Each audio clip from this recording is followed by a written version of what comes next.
Reading the Bible cover to cover is not enough. Yes, you heard me.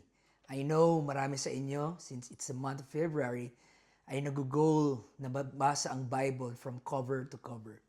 But I'm here to tell you that just reading the Bible cover to cover is not enough.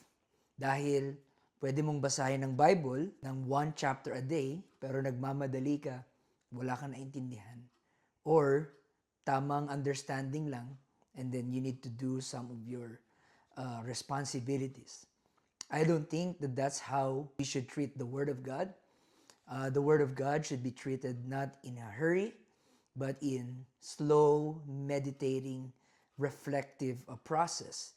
Because in Joshua chapter 1, verse 8, the Bible says, "The book of the law shall not depart from your mouth, but you shall meditate on it day and night." We are not called just to read it and then go na tayo sa ating ginagawa. But we are called to meditate. In Hebrew, ang study ng word na meditate comes in two ways.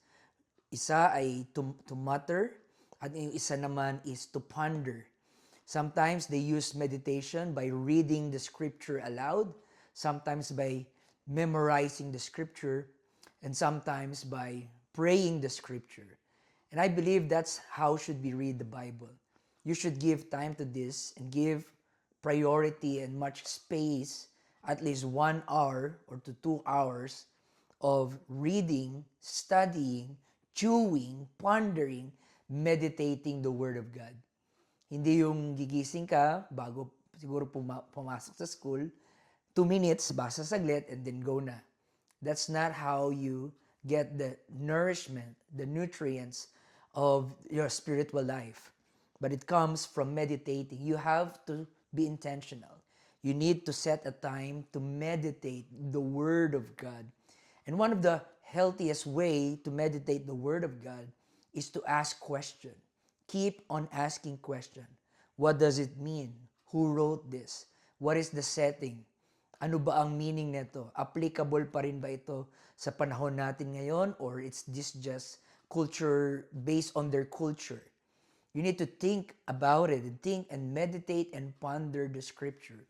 So yes, it's a good and noble goal na dapat nating mabasa ang Bible from cover to cover.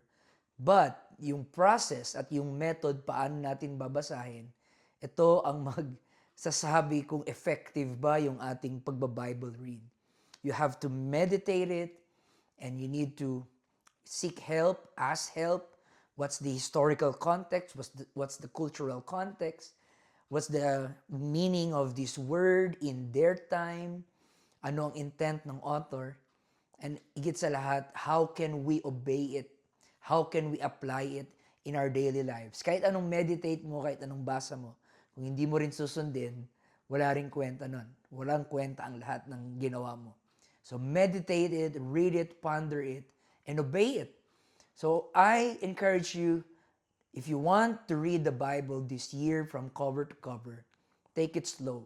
Meditate, ponder, ruminate, chew it until it lit a fire burning in your heart.